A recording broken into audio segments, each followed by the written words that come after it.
Alam mo ba na may bagong update si Messenger na kung saan hindi na tayo mahihirapan mag-delete ng message ng nakachat natin dahil sa pipiliin mo lang ang message ng isang tao na gusto mo i-delete. Ibig sabihin, hindi mo na kailangan isa-isahin sa pag-delete ang message. So, ang una pa lang natin gagawin ay kailangan din pumunta ng Google Play Store kung naka-Android kayo. Then kung naka-iPhone naman kayo ay pumunta kayo ng App Store. Then hanapin nyo yung Facebook apps. Then nakalagay doon update ay i-update nyo kagad. Then pagkatapos ma-update ay open nyo. Then pag ma-open nyo na ay yung mga message natin ay i-scroll down lang natin. Ayan, kung mapapansin nyo may lumabas na all, unread, tsaka groups. Then katabi ng groups ay pinutin lang tong tatlong tuldok. Ayan, then pinutin lang tong select chats.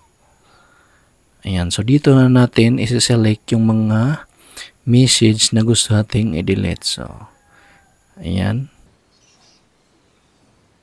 Then, pili ka dito sa baba kung mark as read, archive, or delete. So, ayaw ko nang makita yung mga message nila. Ang gagawin lang natin dito ay pinitin lang tong delete.